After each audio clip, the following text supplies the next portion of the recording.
Welcome to our panel session this morning on data and how data and behavioural insights are working together. We have three speakers that we're going to have up and give us a short presentation. So we're targeting around 10 to 15 minutes per speaker, and then we'll get everyone to come and join us for a panel discussion at the end. And so we look forward to your questions. We're trying to allow plenty of time for discussion. Hope to have a really good interactive session where we get to share insights, not only from the panellists, but from each other. So our first speaker this morning is Adam Welsh. Adam is from a company called Opower, and this is one of the our private sector providers, presenters, who is going to talk to us about how behavioural insights and big data is being used to generate a profit. And really important that we see this through the lens not only of what we can do in public policy terms, but in terms of how the insights of big data combined with the power of behavioural insights and understanding your customer can deliver a model of profit that is sustainable, enduring, and not only contributes in terms of the shareholders, but also in terms of the broader community. So welcome Adam to the stage.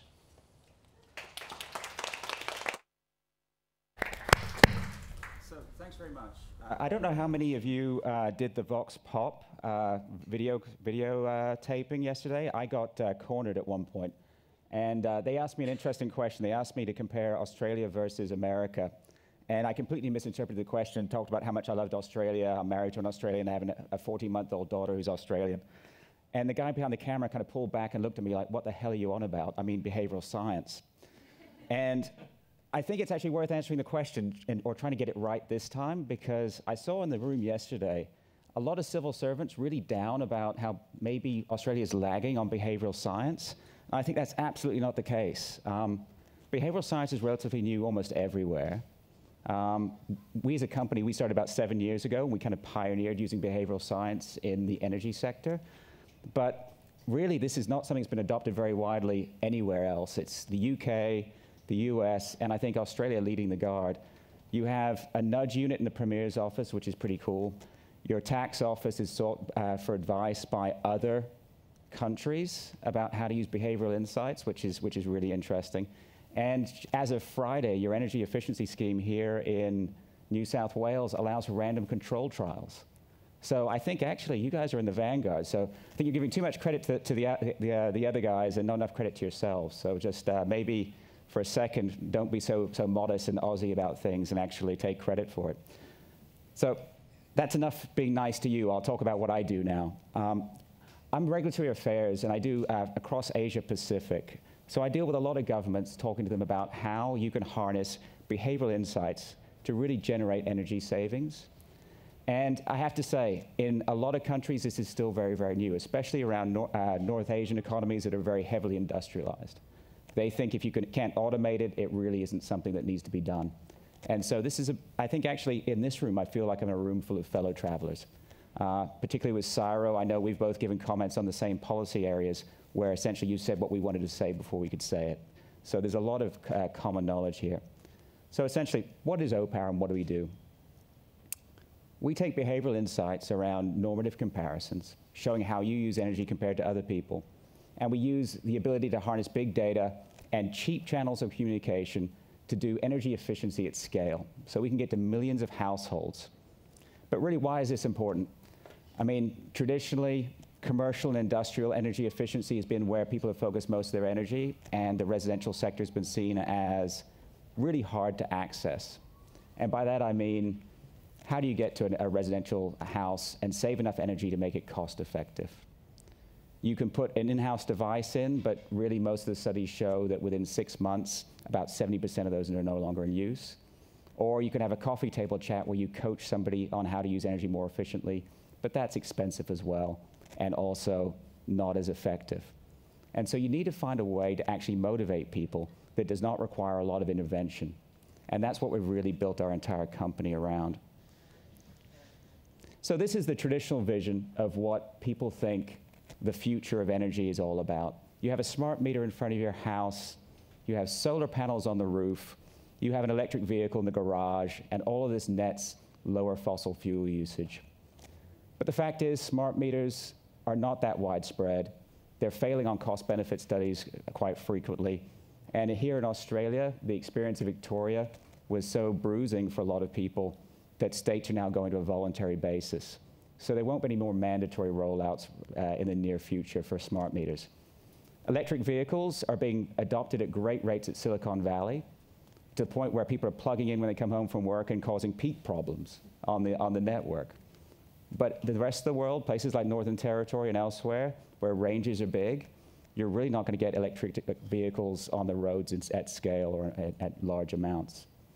Solar, you guys are doing great on solar, partly because of the price shocks you've experienced over the last couple of years. But you're not doing as much good for the grid as you think you are. Essentially, you're generating a lot of energy when most of you aren't at home. And then when you do come home, and when the sun goes down, you turn on the lights, and you still have the same peak impact when you're not generating energy. So solar is going to become beneficial when energy storage is available at cheap prices. And right now, that's not the case. So we have to find a different way. At Opower, we focus all our energy on how do we motivate the individual householder, the residential level householder, to use less energy in the home. How to take them from being somebody who spends on average about 9 minutes a year thinking about energy to somebody who actually understands how they use energy, and not only understands how they use energy compared to other people, but knows some quick, easy ways they can cut that energy usage by about 1.5% to 3% per household. So easy things, washing their clothes in cold water, changing thermostat settings, things along those lines. But we also see, because every program we run is a random control trial with a control group that receives no information from us and a program group that receives the information. We see other behavior changes also, such as higher participation in other energy efficiency programs a utility might be running.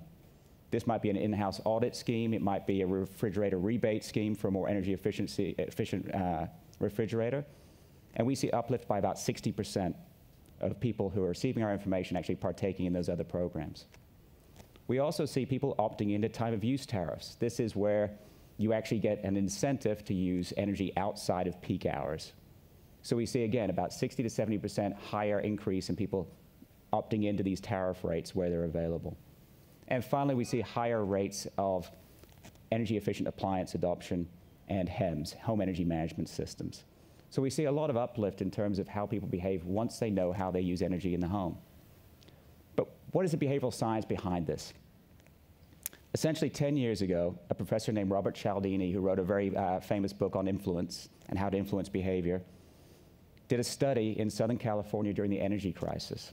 And this is when there's a threat of rolling blackouts. And he called people in to focus discussion groups, and he said, what would motivate you to use less energy? The answers, I think, were predictable. One was, if I thought I was going to save money, I would use less energy. Another was, if I thought I was going to save the environment, I would definitely use less energy. Or if I thought I was going to be a good citizen, I would use less energy. And then he tested this. He had graduate students go out and hang door hangers on people's front doors and measured energy usage before and after. And this resulted in exactly 0% drop in energy consumption. So what people tell you will motivate them is not always what motivates them. But he had a theory, a behavioral science theory, and that was, if you know what your neighbors are doing, you'll try to do the same. So he had a fourth message that he hung up that said 77% of your neighbors are doing better at saving energy than you this summer. And that resulted in a 6% drop in energy consumption. So already you can see that by showing how you use energy compared to others, you can actually drive an energy efficiency result. So this is what it looked like in its most basic format. About 7 years ago, we started working with utility companies to send out basically a very easy comparison.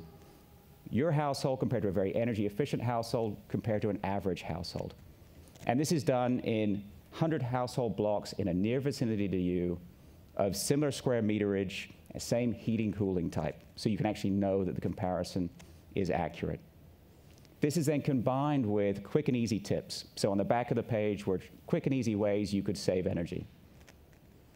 We've done a lot of A/B testing to perfect this. Everything from whether you say it's a household comparison to a neighbor comparison changes how it impacts people's behavior. So if you say it's a household comparison, people will save less energy, but they'll be less annoyed. So if you say it's a neighbor comparison, people start to get annoyed at very small percentages, but still higher annoyance rates, because they're like, I see my neighbor has the lights on all the time. They take it very literally. So the literal comparison drives higher energy savings, but higher annoyance levels. So we can start to calibrate those things to optimize the outcome. But we've obviously gotten a lot smarter over the last 7 years. Paper is relatively expensive, but it's fantastic. You can nudge people at scale. Everybody with a mailing address, senior citizens, low income, non-tech savvy, it doesn't matter, you can get to them. And if it has the utility branding on it, amazing open rates. They think it's a cutoff notice, right? I mean, everybody opens.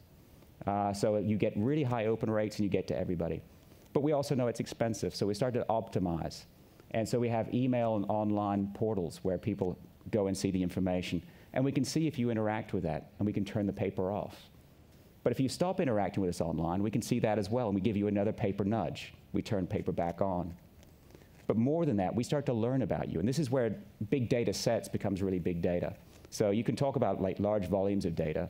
That's fantastic. But I think big data becomes interesting when you start to iterate and learn. So every time somebody interacts with our web portal, we know what they're looking at. And that becomes part of a personalization engine for them.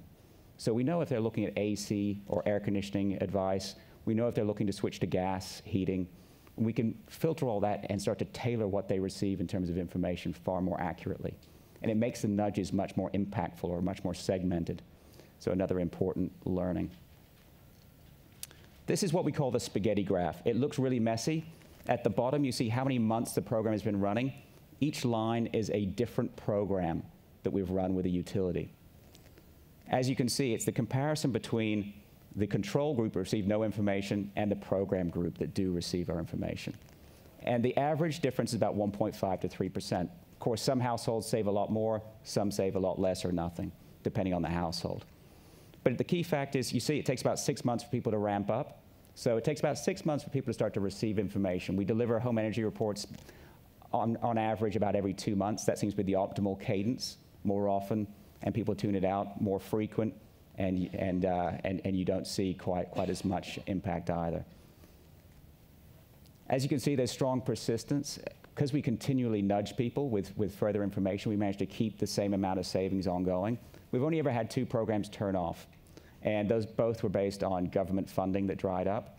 And we continued to measure for 6 months post-program, and we saw persistence, but it did start to tail off.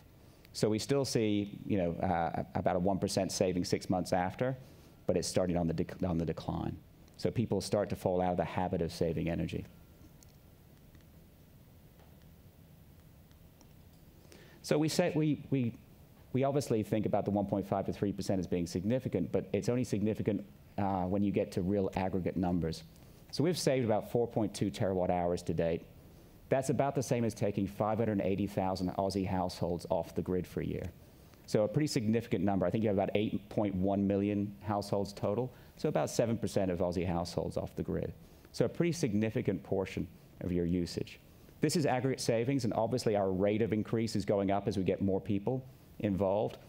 In year 1, we had only 1 or 2 utilities. Now we have 93 utilities in 9 countries and about 32 million households. So our rate of increase will start to go through the roof, which we're very excited about. We've saved consumers about 500 million Aussie dollars. So obviously that's also on the increase as we get more households in. And sorry about the weird cutoff, but 2.7 million tons of CO2 abated. I think I'm being given a signal that I'm going over time. So essentially what I want to leave this with is this shouldn't be an advertisement for Opower, because 1, you're not utility companies and you're not going to buy Opower. But 2, I think really it's just a case study of how you can build a business model around this that has positive outcomes for people and for society as a whole, but also as a profitable company. So thanks very much. So you're up next.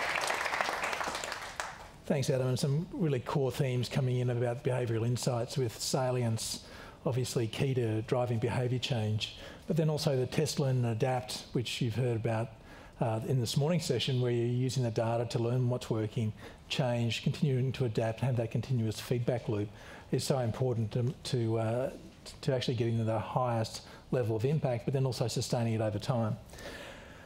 Our second speaker is Professor Bob Slonim from the University of Sydney. Bob's been doing some fantastic work applying behavioural insights into blood donation, so taking us a little bit out of the private sector space, more into the policy world, but again, using learning, using the data to continuously refine the program. So, Bob.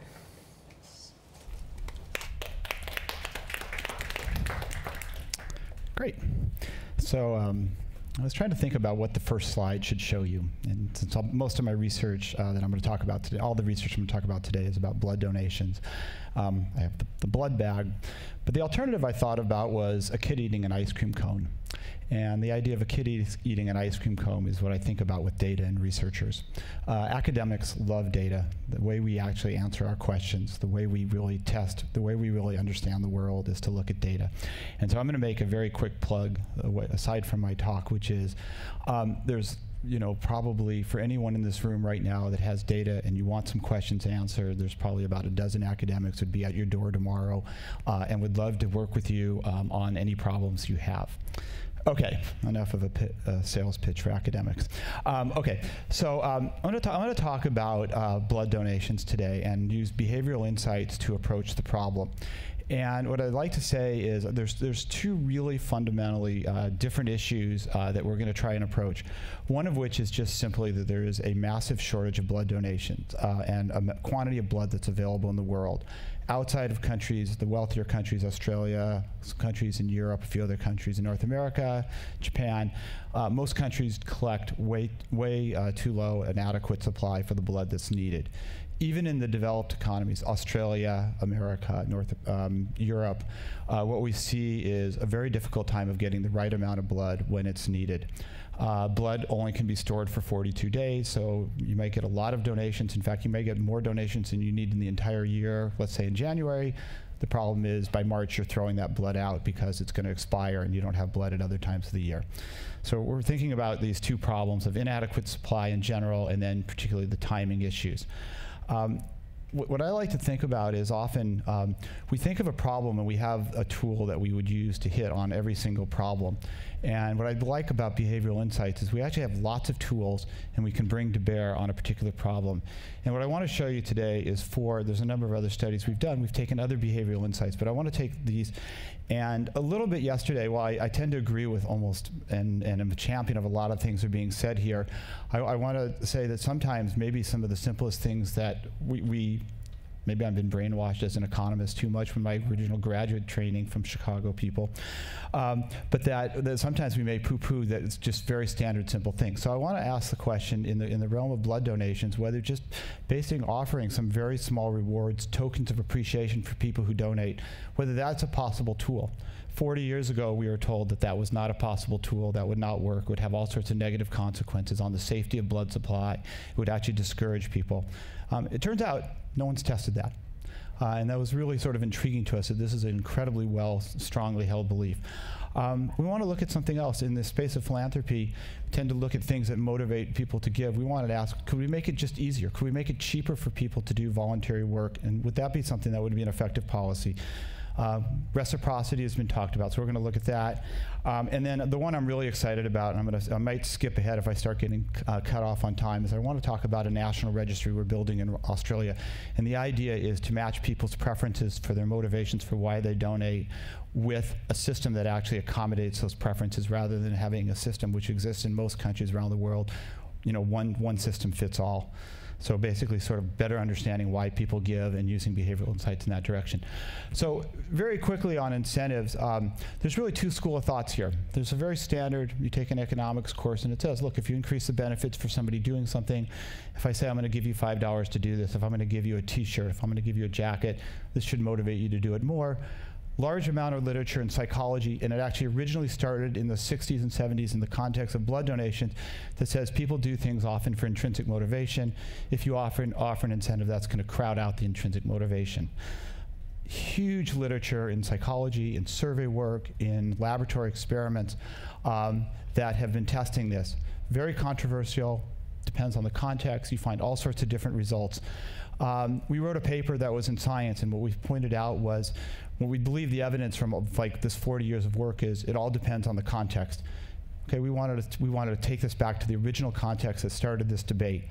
And what I loved yesterday was one of the people from CSIRO made a comment that not all data is created equally, and I could I could not second, triple, whatever you say to emphasize that point here. We think the data really matters and to do these things right.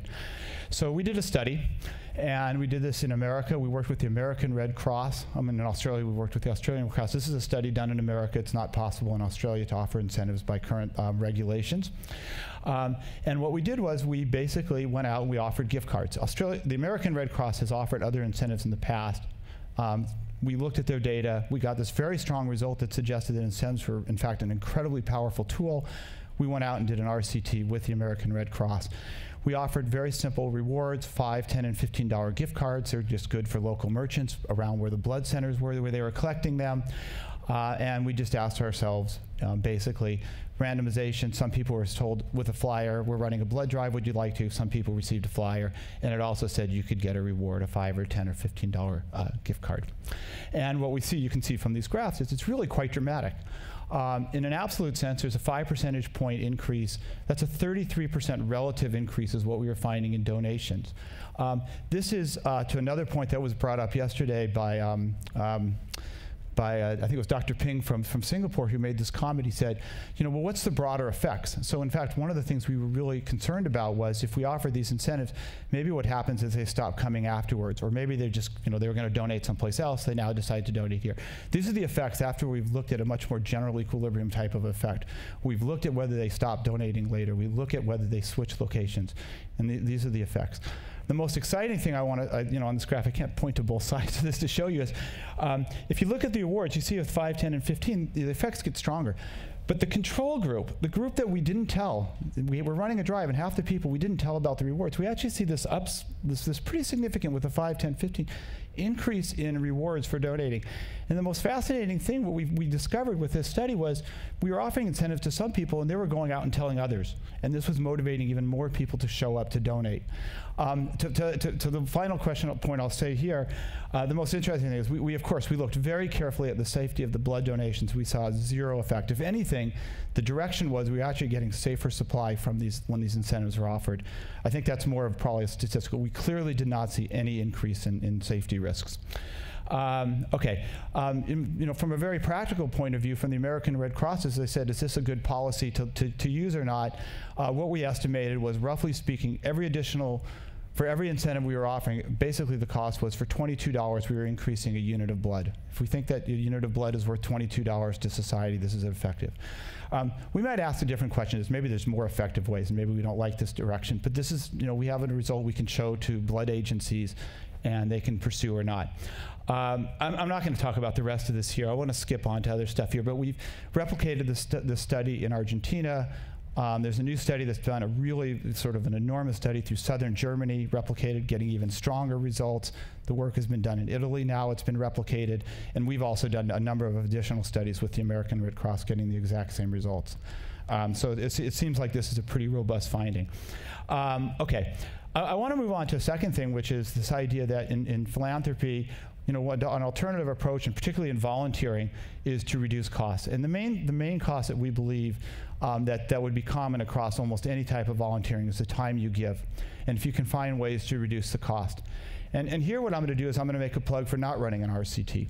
What we actually looked at was we looked at the data with blood donors, and when you come in, it's as darn close to a random process as you can imagine for how long you have to wait. We beat the data. The Red Cross collects, from the moment you show up until the needle goes in you, they collect the data and how long you wait. And we surely, lots of econometric, huge data analysis, we can't predict, when you show up, what your wait's going to be in advance. If you said to me right now, when's the best time to come to find the best time to donate, I have no idea. Maybe it's Friday morning, maybe, it seems pretty random. And so what we did was we asked ourselves, look at the time, and let's look at the variation in time and see what that effect has. So we did this with whole blood donors, and we did this also with plasma donors, and we looked at how long they had to wait and whether this affected them. What we found, and maybe this is not surprising, but for us it was quite interesting and a little bit not what we expected. What we found was with plasma donors and regular donors, this made no difference whatsoever. And you think about this as, regular people, your best customers, you hit them over the head, they don't mind. They're there because they really find it valuable already. But that's actually a small % of the population. The majority of your donors are actually folks that are fairly infrequent. They might come once a year, maybe twice a year. Those groups, on the other hand, when they had a delay, we start to see these fairly significant impacts. 2 to 3, if you typically donate 2 or 3 times a year, you're going to delay your next donation by about 12 days. If you're a person who's coming once a year, you're now delaying by about 68 days. To put that in context, what this suggests is if you could improve by essentially 1 standard deviation the wait time that you have to wait to donate, what you're going to be able to do is you're going to be able to reduce, you're going to be able to shift people's likelihood of coming back to the point where you're going to get 78,000 extra donations per year. That's about 7% of all blood that's collected in Australia. We're talking with the Red Cross now about how costly that is. Is this feasible? And the answer may be it's just enormously expensive for them to remanage the donation process. But it is something that we're bringing to them as a tool. We did a very quick study. We talked about reciprocity. I don't know if people know the origins. The word gift has an origin that George Akerlof very colorfully describes. The word comes from the same origin as the word punishment. And the idea of receiving a gift in historical terms would have been that when you receive a gift, it's just expected that you're going to reciprocate, and society would punish you when you don't. So it was a very deep sort of ingrained idea of reciprocity. It's not something that's a new phenomena. Enormous amounts of research from surveys and lab studies that have shown very robust findings for reciprocity. Yet when it's been taken out of the lab and it's been taken into organizations and RCTs have been done, the results have in fact been very sensitive to the context. Sometimes no relationship is found. You offer a gift and you're not seeing any change in behavior. To some extent, you do see some studies that have found these positive effects. What we found fascinating, it was one of my students I worked with here on this, is when we reviewed the literature, we couldn't find a study that actually showed that it would be cost effective to offer a gift, which is really quite interesting considering how powerful reciprocity seems to be. Nonetheless, we went ahead and we did the study with the Red Cross. We designed a pen, and we sent this out. We had 12,000 individuals in this study from Australia, an RCT. Some of them received a pen, some of them didn't. We just asked, would this motivate people to donate blood?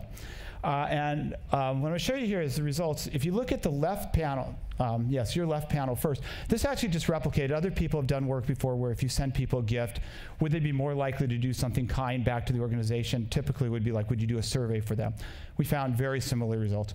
We then got to the key thing we cared about in our RCT, which was we offered people, some people we said, would you donate? Some people we said, would you donate? And there happened to be this pen in the package that we sent them. And we basically tripled the donation rate. So it goes from 0.5% to almost 1.4%. Again, I'm not sure this is actually a cost effective, because you think about this, we have to send, to get one extra person to donate, we have to send an extra 100 pens out. It doesn't seem to us, even though statistically, and we can write research papers on this, I'm not convinced that this is something that's actually a good policy. But I think that's something that, organizations would need to think about.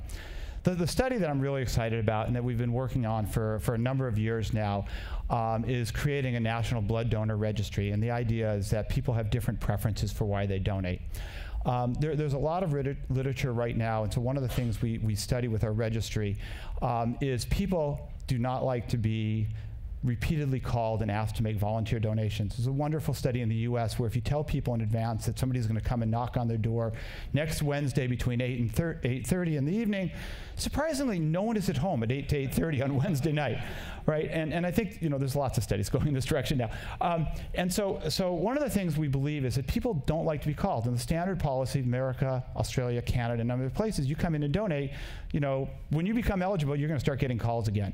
And you might get 4 or 6 calls in the next year, and people just don't like that being called, asked, and having to say no. So part of our registry is going to be, we're going to say, would you like to join this registry? But we're going to make you a promise. We're only going to call you once or twice a year. Absolutely. Second thing we did with our registry is we said, look, we're only going to call you when there's actually a shortage for your blood. So we think there's some donors out there that may be aware that, in fact, sometimes you donate and they actually don't need your blood. The Red Cross collects it, on the off chance that maybe it turns out there's a greater demand than they anticipated. More hospitals come in with calls. But something on the order of 5 to 15% of blood, not just in Australia, but around the world, would be dismissed, would we tossed out. So we did this study, we built a registry, and one of the most exciting things was when we first were building the registry, this is about 15,000 people in this study, that it was just amazing was, somebody had asked me in advance, how many people are going to be interested in joining this registry? And we're going to call people, so the Red Cross is very protective of their good donors. They said, you only can have all the people we've given up on. So you get all our lapsed donors that haven't shown up in a few years. They're never coming back. So they said, you can have them to do your study. They gave us basically 500,000 people to do experiments with. That's the size here. We took a small chunk of them. And the thing that was really, I think, the thing that shocked us, and we saw the data coming in, the first couple days, every day I'm on the phone with the call center, what's happening? And they said, the call center agents are just thrilled to be in this study. Everybody is saying yes. Everybody's falling in love with this idea. And all these people that we've given up on are saying, yes, we want to be in this registry. Not only that, unfortunately, we didn't keep the data on this. They also said that, the stories we got from agents was everybody we called, they said, can my brother join? Can my cousin join? This sounds great. I want to be. So it was, there was real excitement. 3/4 of the people we spoke to joined the registry of the people we thought the Red Cross thinks they've lost. The key question, though, of course, is, do they actually donate? So we started calling them, and we've repeated this with this population. We called them once a few months after we built the registry. We've called them a year later. We've called them 2 years later. I'm going to show you the results just from that first cycle. The results are replicating over multiple years now. And what we found is really quite dramatic. So of the folks that were in our control, people they had given up with, we tell them there's a crisis, there's a shortage right now. About 5.5% likely of the people they attempted to call to donate. When we called the people in the registry, we said, thank you for joining the registry, or thank you for joining it a year ago, thank you for joining 2 years ago. They're about 9% likely to. From a perspective of the organization, from a purely operational stance, what this means is basically they can get, this is to me the most no-brainer sort of type of policy, build this registry, and you can basically decrease the number of call agents you need working. Maybe if you like employment, this is a bad thing, but if you want to lower your costs, you want to lower the efforts to get people in, we found a way to do it, reduction of about 40% of all these costs involved in that.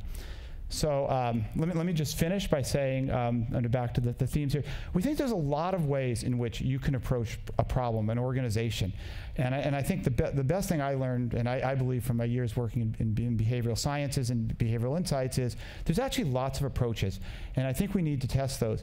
And then the last thing I'll say is just, academics want to publish papers, organizations want to find better ways to run their business, and I think the approach in this marriage to work well is for the academics to sort of acknowledge and work very carefully with thinking about answering the organizational's questions, and for the organization to acknowledge and sort of allow the academics to say, yes, we understand for you to keep your job, you have to publish. And I think when those two work together hand in hand, you get the best research. And at least my associations with the Red Crosses in America and Australia have been really wonderful. And that's what I have to say. Thanks. Okay, thank you. Now to our third speaker, James Guszcza from Deloitte Analytics. You might have heard James just a little bit earlier in the main session where he introduced himself talking about predictive modelling. So we're going to hear a little bit more about that now, and how we go from predictive modelling here down to influencing individual. All right, thank you very much. I promise to speak for 10 minutes or less. So at 8 minutes, give me a nudge. 10 minutes, give me a push. Just push the chair over. Okay. So yeah, my name's Jim Guszcza. I'm Deloitte Consulting. I actually spent a year at University of Wisconsin-Madison, where I sat next door to the guy who Robert used to sit next door to at Case Western University. So it's a very small world. So yeah, I want to talk about my experience with what people are calling big data, and I want to relate it to behavioral insights. And big data is a big term. It's actually a loaded term, and it means a lot of different things to a lot of different people. So I want to talk about sort of like a species or a genus of big data that I call predictive modeling. I think everybody's familiar with the concept, but there's been a lot of discussion of predictive modeling at this conference. But actually, I'm grateful to Richard Thaler, because he actually spoke about this a little bit during one of his comments, actually the comment he made to my question this morning. And he mentioned Moneyball, which I'll get to in just a minute. Now, I'm calling my presentation Two Overdue Sciences. All right, well, why am I calling it that? Well, one, it's a literary illusion, and I'll buy anybody a cup of coffee if they can get the literary illusion. It's actually a history of science illusion. But I'm really kind of picking up on a theme of Rory Sutherland. He's the executive creative director for Ogilvy, and he calls behavioral insights the overdue science. And it actually reminded me of some of the conversation from yesterday. I think it was Nicholas Gruen was saying, "Isn't this stuff all common sense? You know, we should remind ourselves of this." And I loved his talk in general, and I love that comment particularly. It resonated with me. I also agreed with what Max Bazerman said this morning, which is, well, no, it's not just common sense. There's a whole body of theory around this stuff, right? It's a whole framework for using BI and testing these behavioral insights and so on. Well, they're both right.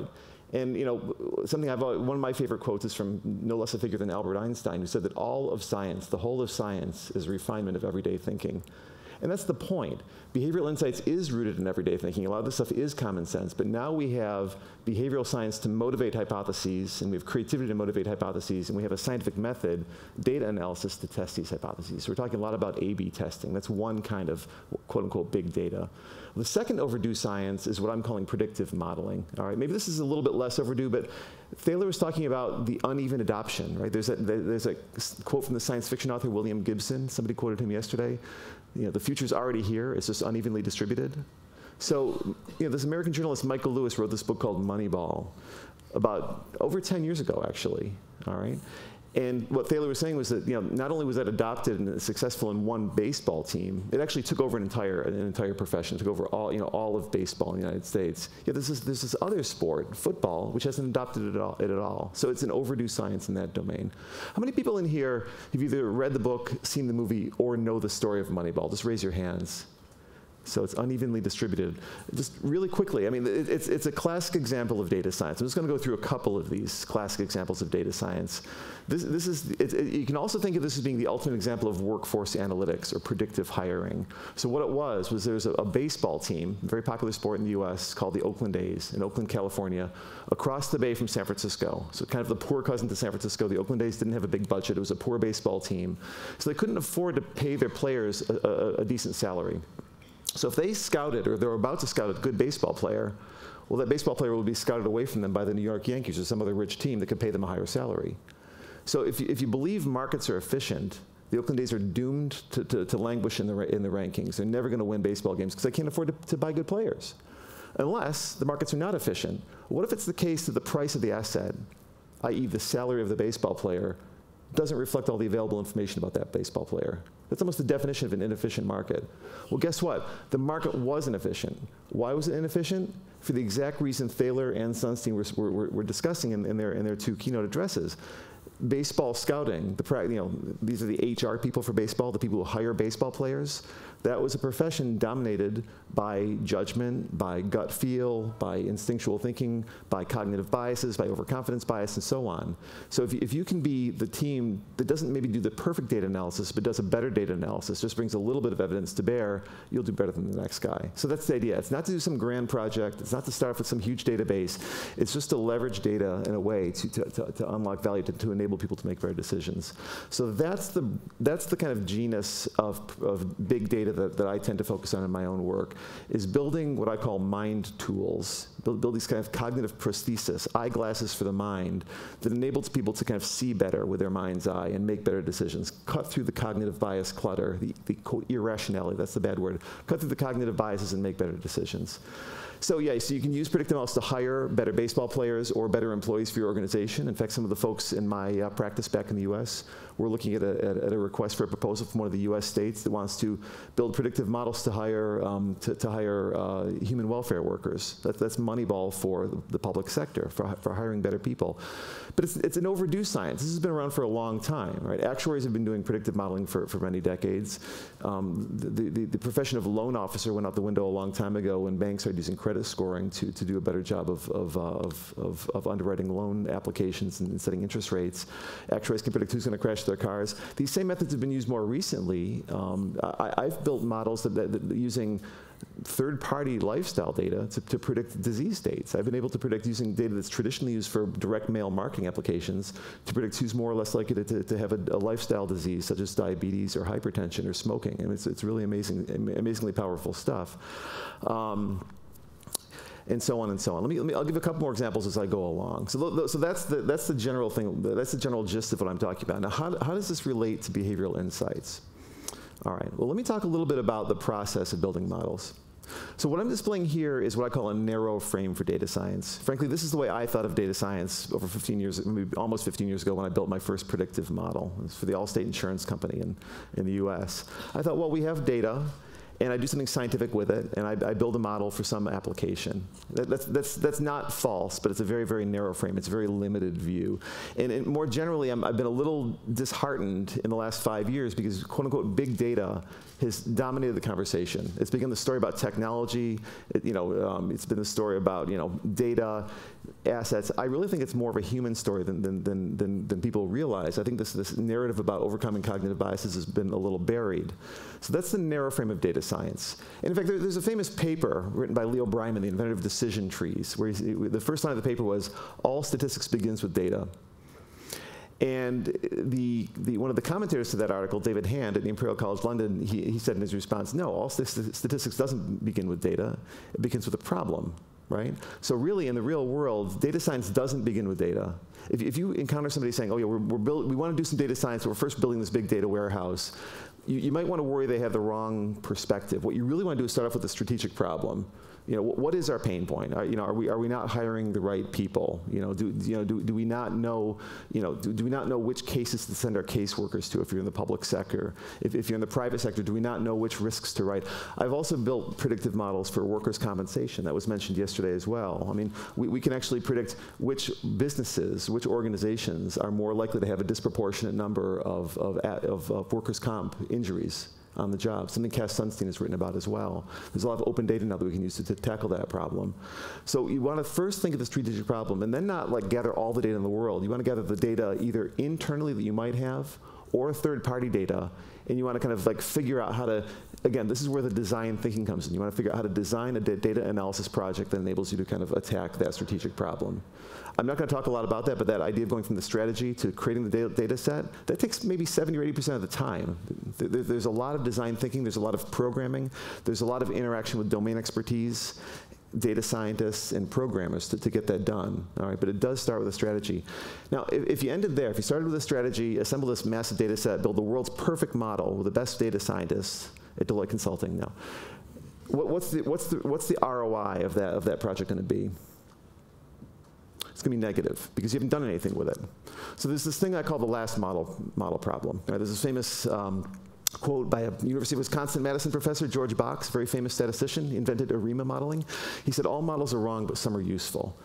So, in the wake of the financial crisis, people tend to focus on the first aspect of that sentence. All models are wrong. But it's the useful is also important, too. We're not trying to figure out truth with capital T here. We're not building peer-reviewed research here necessarily. We just want to do stuff that's useful. In Moneyball, you want to do enough of an analysis not to build a perfect peer-reviewed article. You want to do enough of analysis to hire better baseball players and compete against your rivals, all right? The last mile problem is going from the model to taking action. Now, when I've presented these slides in previous conferences, I usually focus on the kind of overconfidence biases that prevent experts from adopting predictive models, like the example Richard Thaler gave with the football team in the United States, or the organizational biases that lead these things to be left on the cutting room floor. But there's another last mile problem in the subgenus of predictive modeling where you're dealing with modeling human behavior. And this happens a lot in public policy, right? You want to model, you want to figure out which students are likely to fall, drop out of school, right? Which non-custodial parents, which divorced parents are likely to lapse in their child support payments, which restaurants are likely to have health violations, which businesses are likely to have risky workplaces where there's likely to be a disproportionate amount of accidents. All right, well, you can build models. You can take public data, you can take private data, you can take third-party data to build models to point you in the right direction. But once the models point you in the right direction, what do? Is that a nudge or a push? Nudge. Okay, nudge. I got 2 more minutes. I'll do it. That's where behavioral insights come in. So my idea is very, very simple. All right, can we do better by working together? I think of predictive modeling and behavioral insights as 2 parts of a greater whole. Where I'm coming from, I've been building predictive models for over a dozen years. Now, sometimes the model's obvious. If the model says risky auto policy, maybe you don't write that auto insurance policy. But in other contexts, the model points in the right direction, but the real end game is to change behavior. And that's where people in my domain don't necessarily have the behavioral insights. So I want to infuse predictive modeling with behavioral insights. I want to make this part of data science. And maybe you guys can say, we want to make predictive modeling part of your work, okay? So one specific example or one specific idea I had was motivated by the Obama campaign. The Obama campaign used data scientists. They had very, very sophisticated models to predict which voters could be persuaded to vote for Barack Obama. These are not hardcore Democrats or hardcore Republicans. They're persuadable voters. So yeah, this we can do. We can build a predictive model, and they did that, and they updated it on a daily basis. It was big data. It was very sophisticated. But then once you knock on the door, what do you do? Well, the case, it was very clever. There's a New York Times article saying the Obama team was advised by an academic dream team of behavioral scientists. They had the persuadable voters fill out commitment cards. All right, and that was based on an A/B test. Now, I've done predictive models for some of the US states predicting which non-custodial parents, which divorced parents are at the highest risk of going into arrears from their child support. What if we could have those non-custodial parents fill out commitment cards with their son's or daughter's picture on it, maybe personalized, maybe with reciprocity effects and so on. So I've proposed this to my project team, and hopefully we're going to get moving with this. But this is a specific example of how behavioral insights and predictive modeling can work together to create kind of a new science. This has not been done a lot in the real world. I've mentioned this before: push the worst, nudge the others. Build a predictive model to deploy building inspectors in the city of New York, real life example, to the buildings that have the highest risks of having safety violations, all right? But maybe for the buildings that are not so bad according to your model, maybe just send out nudges, personalized nudges based on big data. Health coaching. We can predict ahead of time, as I said before, who's likely to become diabetic, who's likely to become obese, who's likely. Tesco is using their club card data to predict who's at the highest risk of getting type 2 diabetes. Once you've built those models, what do you do? So one type of nudge would be personalized health coaches. And maybe you could even use predictive analytics to hire health coaches, and maybe even match specific health coaches to specific patients based on chemistry. So that they can give them real-time nudges. So that, again, you're not trying to replace the human element, you're trying to refine the human element. Last example, actuarial science. Actuaries have used data for 200 years to segment risks, to underwrite and price insurance policies. Now we've got big data. Now we've got real-time data about people's driving behavior, courtesy of telematics. Could we use that data not to actually change the business model of insurance companies? Rather than just segmenting risks, can we help people become safer drivers by creating digitally mediated data products, giving them real-time feedback or periodic feedback about the specific details of their driving performance? Similar to the Opower example, you could even compare them to tailored reference groups and so on. All right, you're about to push me, so I'm going to close it there. Thank you.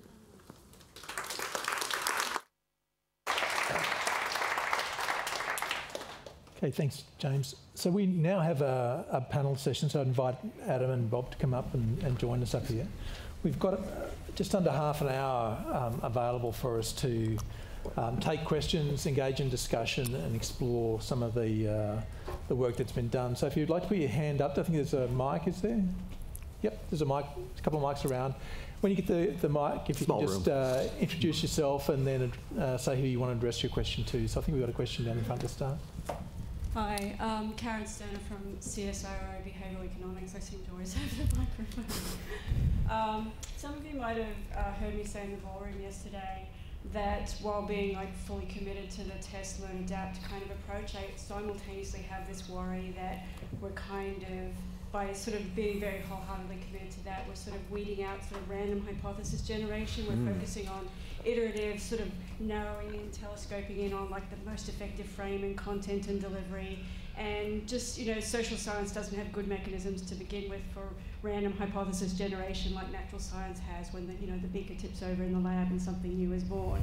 And so I worry about that a lot. And so this is, I don't even know if this is a question, but just a comment for you, Robert. I really like your emphasis on, these things work and they're statistically significant, but we're not sure it's worth, the investment, sort of really concentrating hard on return.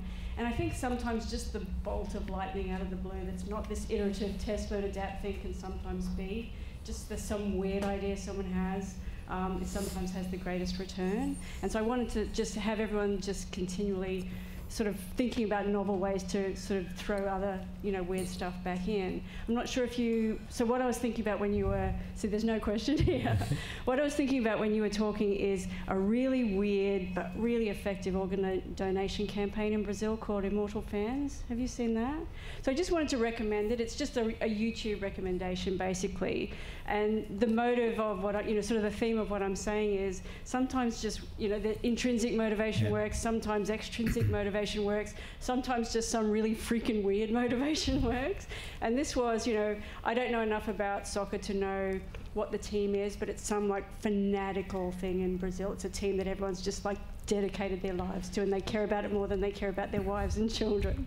And so they created this organ donation campaign. Brazil has really low rates of organ donation, called Immortal Fans. So nobody likes to think about donating their organs. I have to die, someone's going to take stuff out of my body, it's really but people like to think about living forever. And so they created this thing, you're going to die and you're going to be taking a fan away from this team that you love. But if you donate your organs, they get planted in another fan who would have died, and you live and they live, and then there's 2 fans for the team. And it's just been this massively successful campaign. So it went from this to, I'm told for many organs, there's now no wait list in Brazil for these organs. And so I just wondered if you had any sort of reaction to the idea that sometimes the thing that gets in people's head is just out of the blue and not necessarily something that we've learned and adapted over trials. So yes, absolutely. So absolutely, and I think we do. We're very conservative, so we have lots of literature, and then we say let's try that and that. I think it's in Brazil, and it may be in the same campaign, but the most powerful single event I've ever seen for organ donations was a gentleman. So no one knows this is in the context of organ donations, but a very rich philanthropist makes a big deal if he's going to bury his Bentley in his backyard. And so the TV coverage, who is this insane human being who's going to bury this hundreds and hundreds of thousands of dollar car in his backyard, and in this poor country with all these poor people, why doesn't he donate the car, sell it, give it to charities? So big media campaign, they dig this giant hole in the back of his car, and then they interview him and said, what are you doing? He said, well, look, every day people die, and every day they bury their organs. And you think this is crazy, well, how about this? And I don't know if it's the same campaign or not, but they talked about literally hundreds of thousands of people signed up to become an organ donor the next day. Wouldn't have crossed my mind. I've never seen, and I think that's right. Maybe you have to be rich to be able to do that particular thing, and the rest of us can't get that attention. But no, I think there's a lot of creative ideas out there, and I think we need to listen to what people say, and sometimes not just dismiss them just because there isn't somebody who's done a study yet. So I wonder whether our commitment should be not to behavioural economics so much, but just to a constant testing kind of regime. So just whatever idea, if it's quick and easy and you've got capability built up and you can quickly turn around a trial, just try anything at all. So your commitment is then just to test it, not to behavioural economics. Yeah, sure. I don't think one comment that was made earlier I think is relevant here. I think you're right. Behavioral economics is one source of ideas. Others are just crazy things you have in the shower. I think Thaler made a good point this morning, which is that sometimes you can't really do an RCT, and so maybe just having a really strong theoretical prior probability that something's true, that that'll carry you a long way. So, but you're absolutely right. I completely agree with you. You don't want to let that blind you to possibilities. You don't want this, because that's the problem classical economics got into, is theory-induced blindness. That's the last thing you want to do. So I loved your comments yesterday. So. Yeah, I think one of the other sessions it's on now is talking about innovation, behavioural economics and design theory. Yeah. So saying BI is not the solution, but it's one of the frames of reference that can help you to stimulate new ways of looking at things. So it is about innovation, and part of the test, learn and adapt is to try and understand why things are working and why they're not working. So it shouldn't be a barrier, it should be a help. I've got another question over in the corner. Hi, I'm Ruby Gamble from New South Wales Government's Metropolitan Water Directorate. I had a question for Adam Welsh. We've found in water efficiency programs that when you let people know how their water use compares to the average, that the people that are below average tend to relax a bit. And I wanted to know if that has been found in energy efficiency programs, and if so, are you worried about it? Are you making enough savings overall to worry about it? So absolutely. I mean, this is something that happens if you just show average versus and your household usage. You can get people saying, "Well, I'm above average. I can absolutely turn the AC on a bit more. Like, you know, I'm doing really, really well." And that's why we always have an efficient neighbor comparison to keep driving the people who are already above average, to give them something to compete against. But also in that efficient block, we find that that these are people who've already heavily invested in being efficient, and so we don't see a decline in that group either.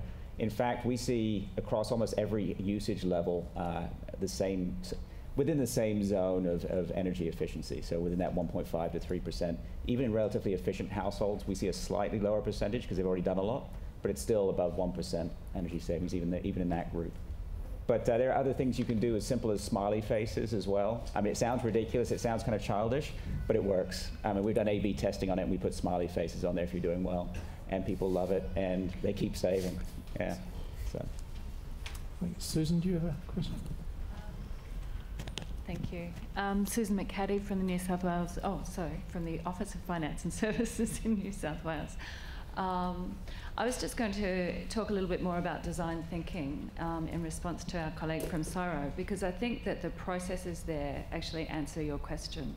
And the processes there are about understanding the people whose behaviour you're wanting to influence or whose lives you're wanting to improve. Building up personas or case studies so that you get a really good understanding of their context and their preferences and what will actually work for them. And then working with those people to generate a vast range of ideas about how you might build a service that's different and that's meaningful and effective for them.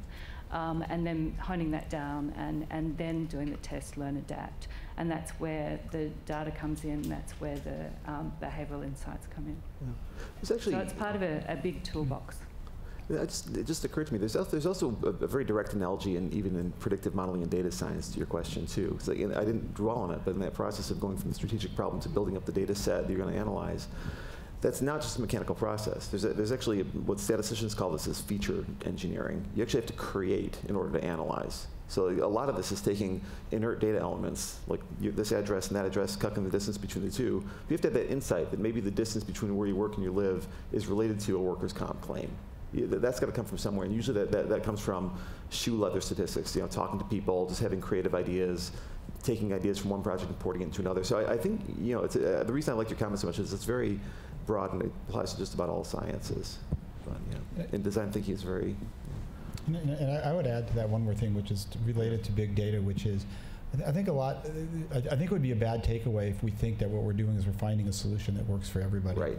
A lot of solutions are going to be very nuanced, and they're going to work for certain segments, different age, demographics, gender, and I think we need to be careful about, and I think we have the tools and we have the data now to be able to really carefully think about, sort of the nuances of what does and doesn't work, when, where, and how. Yep. You got another question? I'm interested around tipping points, so how you talked around electricity or water, where everybody is compared to a neighbour or a householder is better. Doesn't there become a point where actually that becomes dangerous because people would use less energy than what might be safe for themselves or their families? So, I mean, that's actually a really interesting question, and it's one that I don't think really comes up so much in a developed market like this, but I think it's one that's far more relevant in a market like, say, the Philippines, where honestly people unplug their refrigerator overnight in some cases because they are so worried about their bills. We actually think that if we inform people about their energy usage and give them, especially if it's combined with smart meters, so we can do programs with smart meters where we give people incremental data about their energy usage. We might, in some markets where people are very low energy users, we might drive higher energy usage. But in that case, the real answer will be improving lives. So we are thinking about this. I think another case where it can become dangerous is if you look at Japan during the Fukushima crisis. The Japanese rallied to a cry from government about cutting energy usage, and there were fatalities. So older citizens in particular were particularly susceptible to this. They sacrificed a lot of energy usage for the public good, and people died. So I think certainly we don't see what we do as anywhere near driving that level of caution in energy usage or energy conservation, but it's something that we do keep in the back of our mind, and we do to your point, not everything's quantitative. We do a lot of qualitative analysis, and we go into homes and see how people interact with what we do. We make sure, in fact, our Japan home energy reports are much more modulated in their language as well. We've been very cognizant of this fact. We realize that Japanese are very social-minded, and especially post-Fukushima, very conscious of their electricity usage. But it's a great point. And on that, I've been to other presentations on loyalty schemes where they talk about, hey, we know what you normally buy, so we can send you information about specials. But then, end quote, who's really making the decision about what you buy? Is it us as the loyalty provider or the consumer? So I feel there's a risk that actually then you take away innovation, you know, people's ability to be able to trial new things because they can be pigeonholed. In fact, we can use this data to pigeonhole them. There's certainly, I think that's actually like another interesting point, because there's two pieces to that. One, I mean, we give you quick and easy energy efficiency tips that you can enact, and I think that's sort of neutral, right? I mean, like, it's not that these aren't investments that we're asking people to take.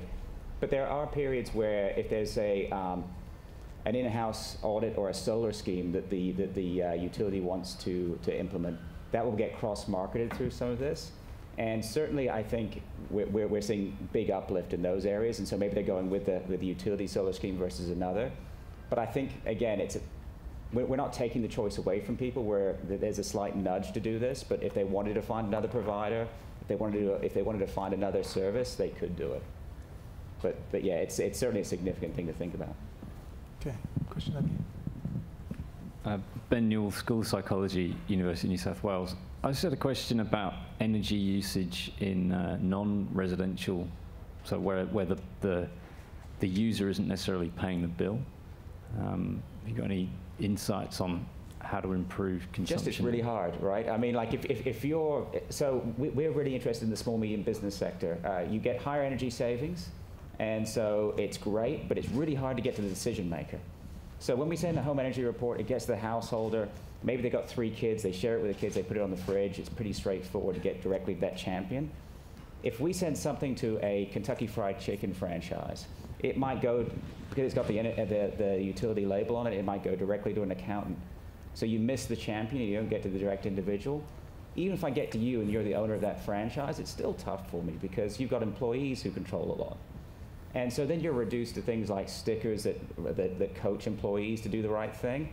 There are things you can do to motivate people, but it's actually a space we're really interested in, but we're finding it quite hard, actually. It's a place we're piloting new programs with. And then you've got the commercial and industrial, where there's economic incentives. I mean, the money adds up to the point where if you're a building owner, you've got economic incentives to do it right. And same thing with big industry. But that middle segment, that small, medium enterprise segment, we really want to get savings there because we know we can generate really significant savings, and it's an area where even the small, medium business holders say they feel underserved. They say they're not getting good advice, but it's difficult because you have that disconnect. Hi there, Lani Perez from the Australian Government Department of the Environment. I'm interested in, I guess, I'm new to this space, and we've discovered that there actually isn't a lot of data kept in the department, so it's kept very on a very ad hoc basis, and it's difficult for us to do any sort of analysis on it or to begin trials if we don't have the IT system set up to gather that data. So I'm just interested, probably largely from James, on your perspective on, or if you've got any sort of thoughts on that. Yeah, a couple of thoughts. One is, 3 thoughts. One is people are often surprised. We often talk to people who think we have no data. American accent.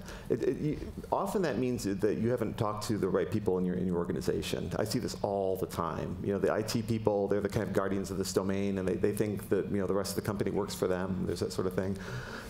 I was telling the story yesterday when I built my first child support enforcement model. We built that model using data that the state child support agency had lying fallow in their systems, and it was so effective that when we tried adding personal credit score to it later, an external source of data, it had no marginal predictive power. So that was data that was just laying fallow in the systems that had enormous predictive power that was just not being used. Okay, so that's one answer. Now that may not be true. Maybe there really is no data in your organization. External data is another idea. So very often, you know, now we're in the age of open data, and just postal code, just address can take you a long way, right? Because these are very, like in Singapore, where I'm living right now, a postal code is one specific building. That's a hugely important piece of information. Okay, because you can look at all sorts of things. You can look at average education, income, what are your neighbors doing in this domain you're interested in. So that's interesting. The third is, you know, you can sort of gather data over time. All right, you know, you can do polls. You can you know, be clever with apps to gather data.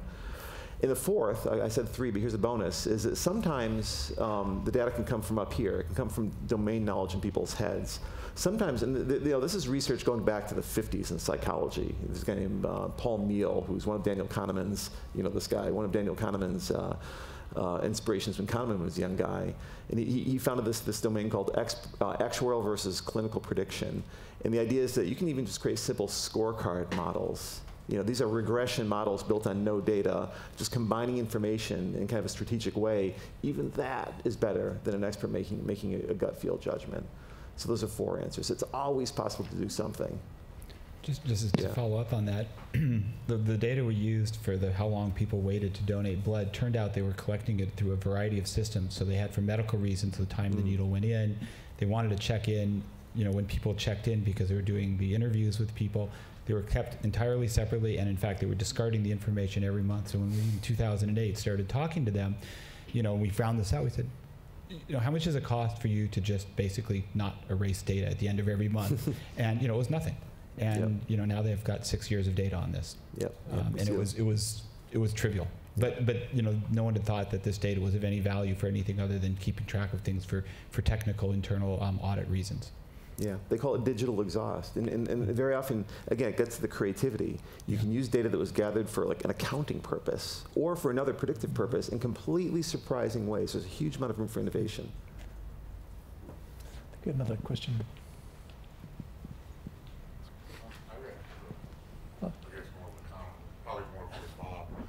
My name is Phil Grossman. I'm from Monash University.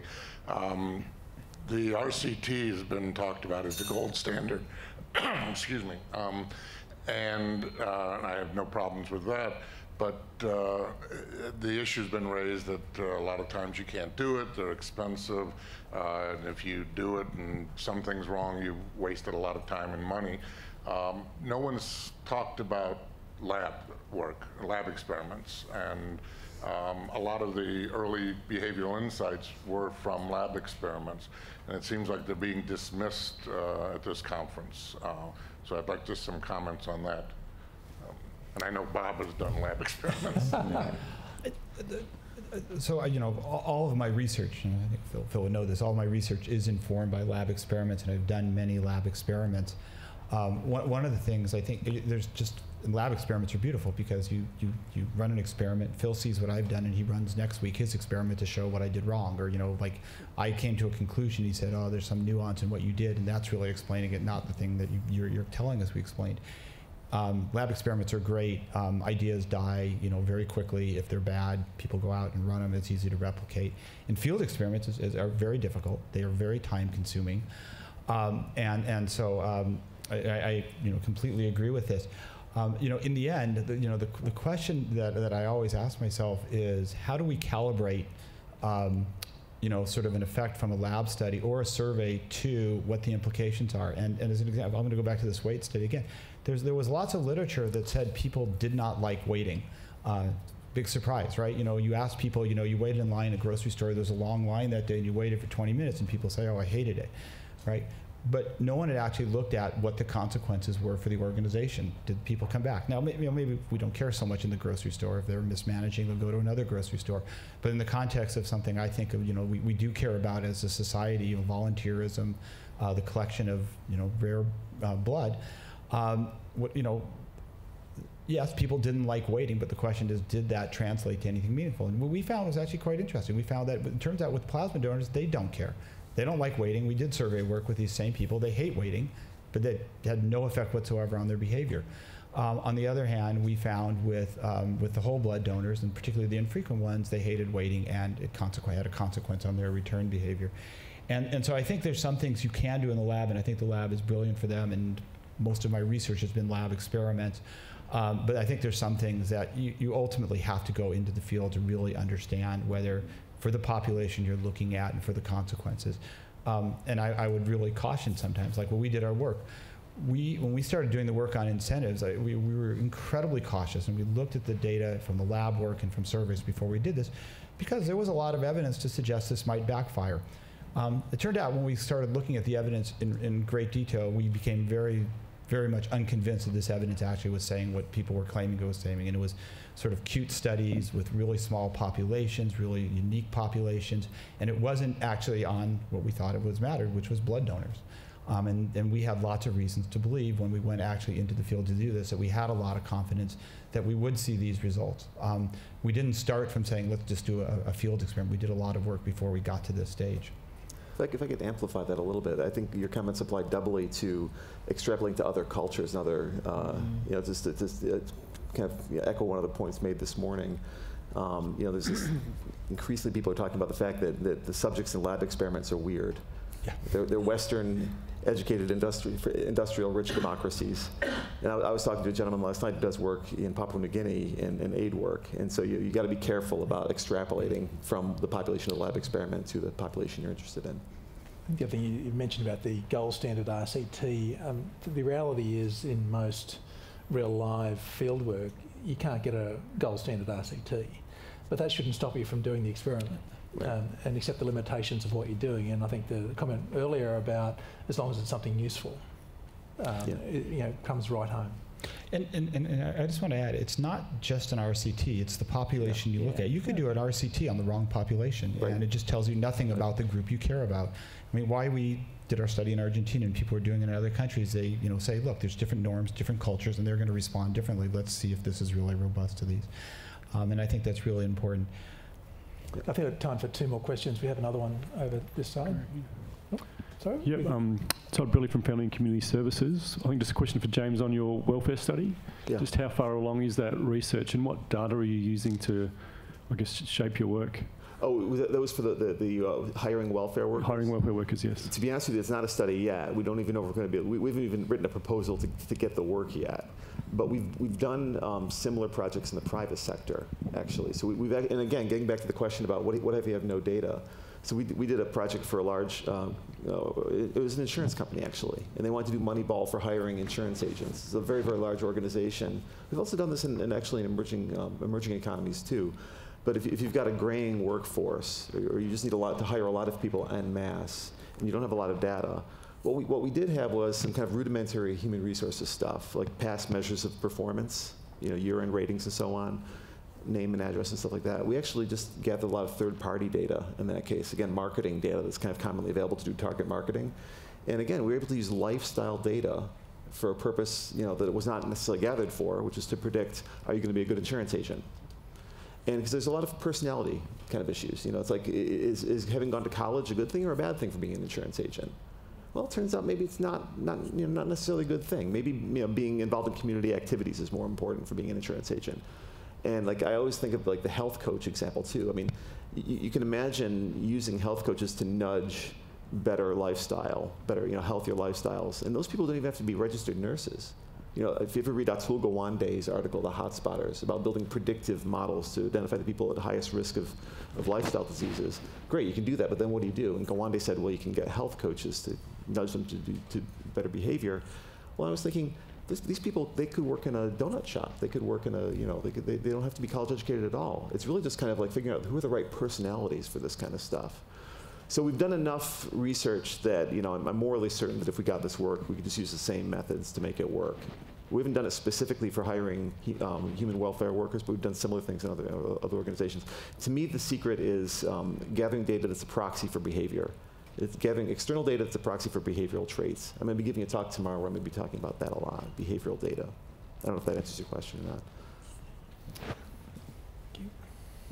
Thanks. Daphne Sider from New South Wales Treasury.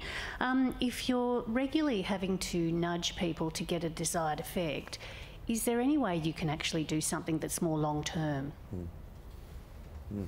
So we do long-term, but we regularly nudge. So I mean, essentially, like I said, we've only turned off 2 programs, and we did see a trailing off, but there was quite strong persistence for at least 6 months. After that, because we weren't getting paid anymore, to be honest, we didn't measure, unfortunately, so we didn't know for the 6 months, but we did see it start trailing off. What you can do, though, is you can optimize how many times you have to nudge, right? So you can do A/B testing to see what kind of cadence you really have to go to people. We found in our case that every 2 months with paper reports is about right. More frequently wasn't effective, less frequently was less effective as well. So I think A/B testing on the tempo of nudging, but that's how we've answered the question anyway. I think it's a great question too, because it's one of the things we've struggled with is how long does the effect stay in place? And I don't think we've been doing this long enough to really understand that for different types of interventions. So I think that's one of the things over the next few years we'll start to get a much better perspective on. Can I follow up? Because I think long-term effects are enormously important. But there's a lot of problems that society faces that I think actually a short-term fix is what you need. Getting a kid to go to school for a year, to get them sort of into the system, before they start playing video games or worse. And a program like that could set a lifetime trajectory. Starting to sort of get people to eat vegetables and acquire a taste for it over a few months can have something that sets a different trajectory for them. The work I do, often the crisis is, we need blood for the next 2 weeks. We're not worried about 5 years from now. We just absolutely have a crisis right now, and we have, 700 people that are not going to be able to do their needed cancer surgery this week if we don't get it. I think long-term is really important, but there's also a lot of problems that I think the short-term solution is what, we need to fix also. Yes. If I could just amplify one more thing you said, I'm amplifying all day long here. I pay him. I'm not a behavioral science expert, but one theme that I don't think people have talked about much at this conference so far is the quote power of habit, and I think that goes to what you were just saying, Bob. I mean, it's like, once you get somebody in that habit of exercising every morning, swimming every morning before breakfast, they want to do it. You know what I mean? So it's that initial nudge, I think, is. And there's extensive research on exercising to this exact point. If you do a nudge that gets them to do it once, it's not enough. But if you do a nudge that gets about a 2-month behavior, right, they actually can figure out how long it takes, and then you've created the habit. And exactly. Understanding what you need to do to get them into that habit is really critical. And by the way, a lot of marketers know this. Again, getting back to the idea of common sense, that famous story about Target, the supermarket, building models to predict which of their customers is going to become pregnant or is pregnant. Do you know about this? There's this creepy story about the ethics of big data. That was actually motivated by habit thinking.